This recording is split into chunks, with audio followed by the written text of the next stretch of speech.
नमस्कार दोस्तों, कैसे हैं आप लोग। स्वागत है आपका एक नई कहानी में। और यह कहानी बहुत ही इंटरेस्टिंग होने वाली है, इसलिए इस कहानी को पूरा अंत तक जरूर सुने। मालकिन, मेरा काम खत्म हो गया है, मैं जा रही हूँ। लालती की आवाज कान में पड़ी तो प्रीति बोली, खाना खा लिया? हाँ मालकिन, खा लिया, लालती बोली। प्रीति बोली, मैंने तेरे बच्चों के लिए खीर डिब्बे में भर कर रखी है, जरा लेते हुए जाना। लालती बोली, मालकिन रोज आप कभी मुझे तो कभी मेरे बच्चों के लिए कुछ न कुछ देती रहती हैं। जब घर यह सब लेकर आती हूँ तो बच्चे बहुत खुश हो जाते हैं। भगवान आपका भला करे मालकिन। प्रीति बोली, लालती मुझे बहुत अच्छा लगता है यह सब करना। काश मैं पहले इस बात को समझ जाती, मगर मेरी बुद्धि तो तब घास चरने गई थी, इसलिए तो अनजाने में वह सब कर बैठी जो मुझे नहीं करना चाहिए था। लालती बोली, क्या हुआ मालकिन, क्या कर बैठी हैं आप? प्रीति चुप हो गई और कुछ नहीं बोलती। तू कल समय पर आ जाना, तू होती है तो घर में मन लगा रहता है। प्रीति इस बड़े बंगले की मालकिन, बच्चे दोनों लंदन में सेटल थे और पति मंगल सीधे रात को 11 बजे घर आते थे। मंगल की फैक्ट्री टूर पर थी, इसलिए सुबह का टिफिन प्रीति साथ में ही दे देती थी। मंगल की ड्यूटी सुबह 10 बजे से रात 10 बजे तक थी। प्रीति का इतने बड़े बंगले में अकेले दम घुटता था। आज रात को प्रीति मंगल से बोली, मंगल मुझे नहीं रहना यहाँ अकेले, बच्चे भी बाहर चले गए और तुम भी घर पर नहीं रहते, मैं अकेले बहुत बोर हो जाती हूँ। तुम रितेश भैया और शिल्पा से बात करो, शायद वो यहाँ वापस आ जाए, फिर से हम सब एक साथ रहेंगे। रितेश मंगल का छोटा भाई और शिल्पा प्रीति की देवरानी थी। यह संयुक्त परिवार बरसों साथ में रहा, मगर मंगल के माता पिता के मरने के बाद दोनों भाई अलग हो गए थे। रितेश और शिल्पा दोनों अलग होने के बाद किराए के मकान में रहते थे। मंगल बोला, प्रीति तुम ही तो अलग होना चाहती थी। मेरे पैसे, मेरे बंगले और मेरे हर चीज पर तुम्हें हक चाहिए था। अब वह सब मिल गया है तुम्हें। तुम्हें क्या लगता है वे लोग वापस आएंगे? तुम्हें तुम्हारी देवरानी ने ऐसा छोड़ा कि पलट कर वापस ना देखा। प्रीति को अपने किए पर शर्मिंदगी महसूस हुई और वह अतीत के गलियारे में चली गई। प्रीति और शिल्पा दोनों देवरानी और जेठानी कम, बहनें ज्यादा थी। दोनों की शादी में भी बस 1 साल का ही फर्क था, इसलिए दोनों की खूब पटती थी। सास कमला जी भी दोनों की जोड़ी की बलाइयां लेती, क्योंकि उन दोनों की वजह से उनका संयुक्त परिवार आबाद था। मंगल बड़ा भाई होने के साथ साथ घर का करता धरता भी था और नौकरी करता था। फैक्ट्री जोरों में चलती थी और विपरीत इसके रितेश एक साधारण सी कंपनी में। मंगल रितेश को अपने साथ फैक्ट्री में लेना चाहता था, मगर रितेश अपनी साधारण सी नौकरी में बहुत खुश था। उसे कमाने की बहुत लालसा नहीं थी। शिल्पा भी रितेश से परेशान थी, वह भी चाहती थी कि रितेश ये छोटी नौकरी छोड़कर कुछ बड़ा करे, मगर रितेश नहीं माना। शिल्पा और रितेश में अक्सर इस बात को लेकर लड़ाई हो जाती। शिल्पा चाहती थी कि रितेश मंगल भैया की फैक्ट्री ज्वाइन कर ले, मगर रितेश कभी कुछ बड़ा करना ही नहीं चाहता था। वह अपनी साधारण सी नौकरी में बहुत खुश था। शिल्पा रितेश से कहती भी थी कि कहीं ऐसा ना हो कि आपकी छोटी सी नौकरी के कारण कल के दिन हमारे बच्चे बड़े होकर आप पर सवाल दागे कि संयुक्त परिवार होने पर भी पापा एक साधारण नौकरी क्यों करते थे, जबकि ताऊ जी फैक्ट्री संभालते थे। पापा भी तो ताऊ जी के साथ उनकी फैक्ट्री में उनका साथ दे सकते थे। यह सब सुनने के बाद भी रितेश के कानों पर जूं तक नहीं रेंगी और वह उसी कंपनी में नौकरी करता रहा जहां वह पहले से करता आया है। प्राइवेट कंपनी होने के कारण एक दिन रितेश की नौकरी चली गई, जिस वजह से शिल्पा बहुत परेशान हो गई। तब प्रीति बोली, फिक्र मत कर पगली, जिंदगी का हर एक दिन अच्छा हो यह कोई जरूरी नहीं। शायद भगवान भी रितेश भैया के लिए कुछ अच्छा चाहते हैं। मंगल ने फिर से रितेश को अपने साथ लेना चाहा, मगर रितेश का वापस वही जवाब था और रितेश दूसरी नौकरी की तलाश में निकल गया। रितेश को नौकरी नहीं मिली, तब तक मंगल पूरा घर अकेले चलाता रहा। एक दिन रितेश को फिर से वही साधारण नौकरी मिल गई और रितेश फिर से काम पर जाने लगा। धीरे धीरे दिन साल गुजरने लगे। और बीच में मंगल के अब धीरे धीरे परिस्थितियां भी बदलने लगी। मंगल की फैक्ट्री जोरों में चलने लगी थी, जिस वजह से घर में पैसों की बरसात हो चली थी। प्रीति को अपने पति की कमाई पर घमंड होने लगा था और वह देवर रितेश और देवरानी शिल्पा को हीन दृष्टि से देखने लगी थी। वैसे भी जिस सास ससुर की वजह से यह संयुक्त परिवार आबाद था, वे तो अब नहीं रहे थे। कुछ महीने पहले ही दोनों गुजर गए थे। एक दिन प्रीति के मन में ख्याल आया कि अगर मेरा पति घर का एक्स्ट्रा खर्चा ना निकाले तो रितेश भैया अपने दम पर इतने खर्चे नहीं निकाल सकते। यह फैक्ट्री, यह बंगला, इन सभी पर सिर्फ मेरा अकेली का हक है, क्योंकि मेरे पति की बदौलत ही तो यह घर, गाड़ी, शानो शौकत है। मगर शिल्पा भी तो यही रहती है। कल के दिन वे लोग हमसे हमारी सारी चीजों में हिस्सा भी मांग सकते हैं। इसलिए अब प्रीति ने ठान लिया था कि वह कैसे भी रितेश और शिल्पा को इस घर से निकाल कर ही दम लेगी। बस उसी दिन से प्रीति ने घर में कलह का वातावरण पैदा कर दिया। प्रीति के बच्चे बड़ी कक्षा में पढ़ते थे और शिल्पा के बच्चे छोटी कक्षा में पढ़ते थे। एक दिन प्रीति बोली, शिल्पा, तुम्हारे बच्चे बहुत डिस्टर्ब करते हैं मेरे बच्चों को। हो सके तो इन्हें अपने कमरे से ज्यादा निकलने मत दिया करो।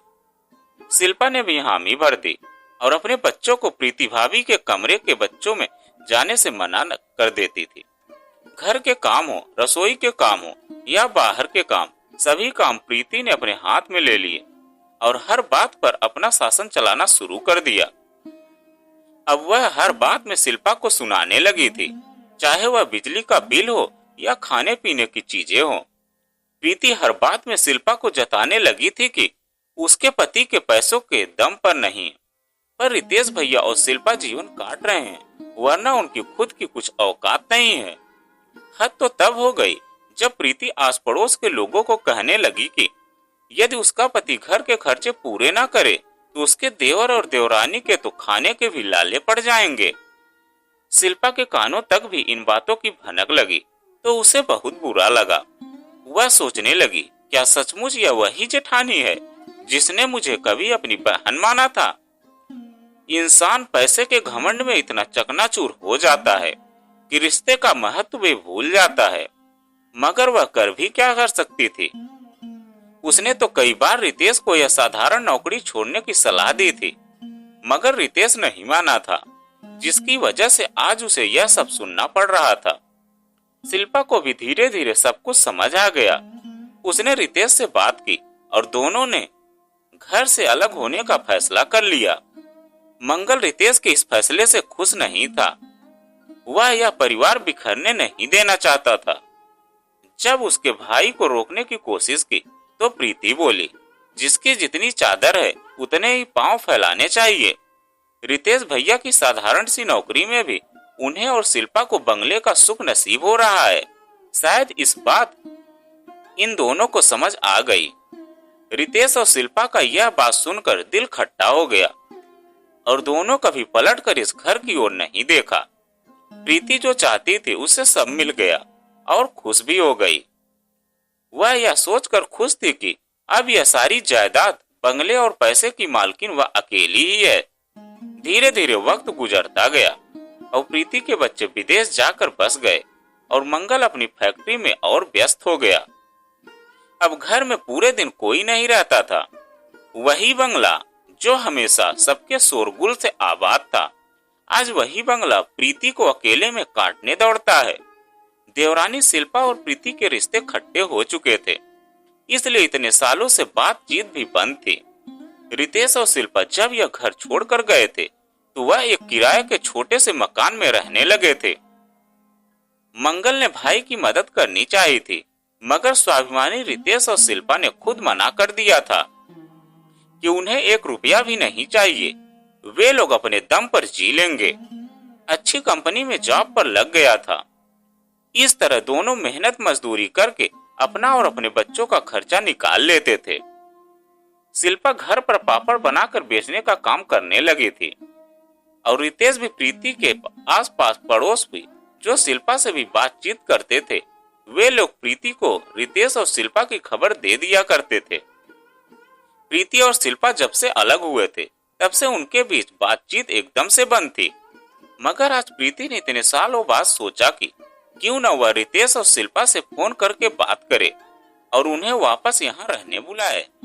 वह फोन करने ही वाली थी कि विदेश से उसके बेटे सत्यम का फोन आया और वह बोला, मम्मी मुझे यहाँ विदेश में एक लड़की पसंद आ गई है।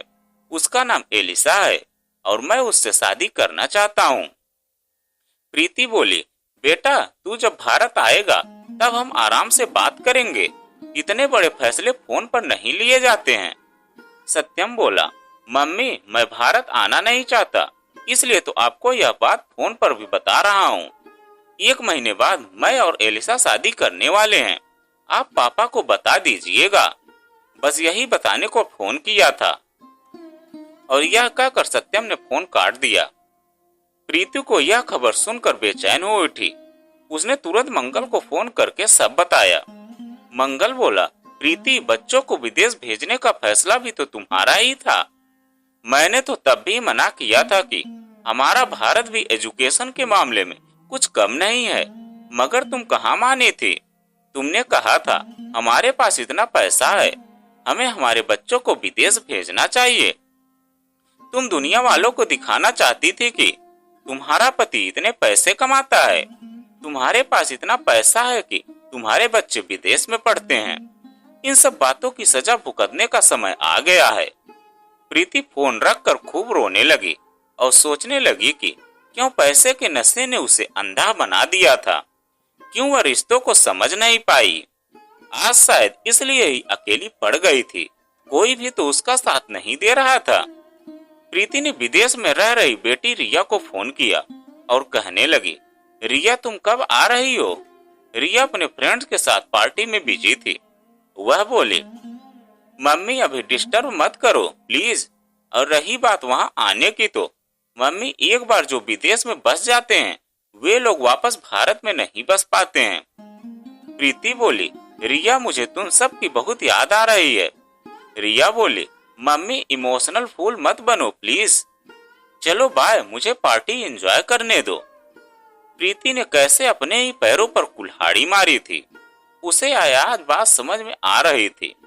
वह उदास होकर बैठी थी कि पड़ोस वाली बिमला जी घर आई और बोली, अरे प्रीति कुछ सुना तुमने। प्रीति अपनी उदासी छुपाते हुए बोली, क्या हुआ बिमला। तुम्हारे देवर रितेश का बेटा आईआईटी टॉपर था ही, उसका जॉब भी माइक्रोसॉफ्ट कंपनी में लगा हुआ था।